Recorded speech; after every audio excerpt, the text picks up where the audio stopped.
Hello friends, આજે હું તમારી માટે લઈને આવી ગઈ છું ઘરમાં રહેલી જ વસ્તુમાંથી ઇઝીલી બની જાય અને પરફેક્ટ માપ સાથે બજાર જેવા સ્વાદમાં ખારી શીંગ અને મસાલા શીંગની રેસીપી। મસાલા શીંગ જે આપણે દાબેલી કે ભેળમાં ઉપયોગ કરતા હોય છે। તો ચાલો રેસીપી શરૂ કરીએ। તો અહીંયા મેં 2 કપ જેટલા માંડવીના દાણા લીધેલ છે। 1 કપમાંથી આપણે ખારી શીંગ અને બીજા કપમાંથી આપણે મસાલા શીંગ બનાવશું। ખારી શીંગ બનાવવા માટે એક બાઉલમાં 1 કપ જેટલું પાણી એડ કરશું અને તેમાં 1 ચમચી જેટલું મીઠું એડ કરીને તેને મિક્સ કરી દઈશું। હવે પાણીને સહેજ ગરમ કરવાનું છે। પાણી ગરમ થઈ જાય એટલે તેમાં આપણે 1 કપ જેટલા માંડવીના દાણા એડ કરી દઈશું। ગરમ પાણીમાં દાણા એડ કરવાથી દાણા એકદમ ફૂલીને પલળી જશે। અહીં આપણે એ વાતનું ખાસ ધ્યાન રાખવાનું છે કે જો પાણી વધુ પડતું ગરમ થઈ જશે તો દાણાની ઉપરની સ્કીનનો જે ભાગ છે તે કરચલીવાળો થઈ જશે અને આપણી શીંગ પરફેક્ટ નહીં બને। તો હવે ઢાંકણ ઢાંકીને દાણાને 3 થી 4 મિનિટ માટે પલળવા દઈએ। 3 થી 4 મિનિટ બાદ આપણે ઢાંકણ ખોલીને જોઈએ તો આપણા દાણા એકદમ સારી રીતે પલળીને ફૂલી ગયા છે। તો હવે ચાણાની મદદથી દાણામાં રહેલું બધું જ પાણી કાઢી લઈએ। હવે આ દાણાને એક બાઉલમાં લઈ લઈએ। ત્યાર પછી તેમાં 1 ચમચી જેટલું મીઠું એડ કરીને તેને દાણા સાથે મિક્સ કરી દઈએ। હવે દાણાને શેકવા માટે જાડા તળિયાવાળા વાસણમાં અડધા કપ જેટલું મીઠું એડ કરી દઈએ અને મીઠાને સહેજ ગરમ કરી લઈએ। તો હવે આપણું મીઠું સહેજ ગરમ થઈ ગયું છે।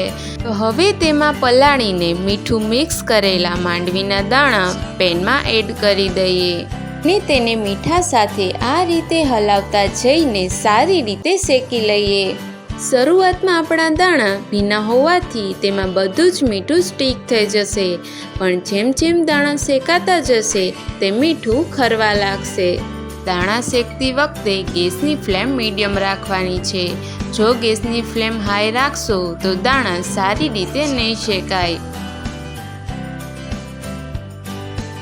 તો લગભગ 12 થી 13 મિનિટ જેવું થઈ ગયું છે અને ચમચીની મદદથી શીંગ લઈને તે ઠરી જાય પછી ચેક કરીએ તો તેમાં ફોતરાનો ભાગ ઇઝીલી નીકળી જાય છે અને શીંગ પણ ક્રિસ્પી થઈ ગઈ છે। મીન્સ આપણા દાણા સારી રીતે શેકાઈ ગયા છે। હવે ગેસની ફ્લેમ બંધ કરીને તેમાંથી મીઠાનો ભાગ કાઢવા માટે ચાણાની મદદથી આ રીતે ચારી લઈએ।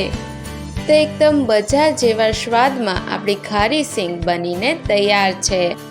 હવે મસાલા શીંગ બનાવવા માટે ગેસ પર જાડા તળિયાવાળું વાસણ મૂકીને તેમાં 1 કપ જેટલા માંડવીના દાણા એડ કરી દઈએ અને ગેસની ફ્લેમ મીડિયમ રાખીને તેને 3 થી 4 મિનિટ માટે શેકી લઈએ। દાણાને શેકવાથી દાણા ગરમ થશે અને તેમાં ફોતરાનો ભાગ સરળતાથી નીકળી જશે। 3 થી 4 મિનિટ જેવું થઈ ગયું છે અને આપણા દાણા સારી રીતે ગરમ થઈ ગયા છે। તેને આ રીતે લઈને ચેક કરીએ તો તેમાં ફોતરાનો ભાગ સરળતાથી નીકળી જાય છે। હવે ગેસની ફ્લેમ બંધ કરીને દાણાને એક કોટનના કપડા પર લઈ લઈએ। હવે આ રીતે કરતા જઈને કપડાની મદદથી ફોતરાના ભાગને કાઢી લઈએ અને હવે ચેક કરીએ તો તેમાંથી ફોતરાનો ભાગ સારી રીતે નીકળી ગયો છે। હવે તેને ચાણામાં લઈને દાણા અને ફોતરાના ભાગને અલગ કરી લઈએ। તો આ રીતે મેં બધા જ દાણામાંથી ફોતરાનો ભાગ અલગ કરી લીધેલ છે અને આપણા માંડવીના દાણા મસાલા શીંગ માટે તૈયાર છે। હવે મસાલા શીંગનો મસાલો બનાવવા માટે અડધી ચમચી જેટલું લાલ મરચું પાવડર, અડધી ચમચી જેટલો ચાટ મસાલો, અડધી ચમચી જેટલો ગરમ મસાલો, અડધી ચમચી જેટલો સંચર પાવડર, અડધી ચમચી જેટલો આમચૂર પાવડર અને 1 ચમચી જેટલી દળેલી ખાંડ એડ કરીને બધી જ વસ્તુને મિક્સ કરી દઈએ। તો આપણો મસાલો બનીને તૈયાર છે। આ મસાલા સાથે મસાલા શીંગ એકદમ બજાર જેવી બનશે। હવે એક પેનમાં 1 ચમચી જેટલું તેલ એડ કરી દઈએ અને તેમાં 1/4 ટીસ્પૂન જેટલી હળદર એડ કરીને તેને મિક્સ કરી દઈએ।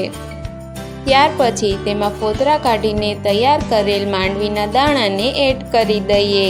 હવે ગેસની ફ્લેમ મીડિયમ ટુ લો રાખીને દાણાને 2 થી 3 મિનિટ માટે શેકી લઈએ। તો હવે 2 થી 3 મિનિટ જેવું થઈ ગયું છે અને આપણા દાણા સારી રીતે શેકાઈ ગયા છે। તો હવે ગેસની ફ્લેમ બંધ કરીને તેને ગેસ પરથી ઉતારી લઈને તેમાં તૈયાર કરેલ મસાલાને એડ કરી દઈએ અને તેને દાણા સાથે સારી રીતે મિક્સ કરી દઈએ। તો તમે જોઈ શકો છો કે દાણા ગરમ હોવાથી તેમાં મસાલો સારી રીતે સ્ટીક થઈ ગયો છે અને આપણી મસાલા શીંગ પણ તૈયાર છે। તો ખૂબ જ ઓછા સમયમાં બની જાય અને બજાર જેવા સ્વાદમાં મસાલા શીંગ અને ખારી શીંગ તૈયાર છે। તો જો તમને મારી આ રેસીપી ગમી હોય તો વિડીયોમાં લાઈક, શેર અને કોમેન્ટ કરવાનું ના ભૂલતા અને ચેનલ પર નવા હોય તો જલ્દીથી સબસ્ક્રાઈબ કરી લેજો।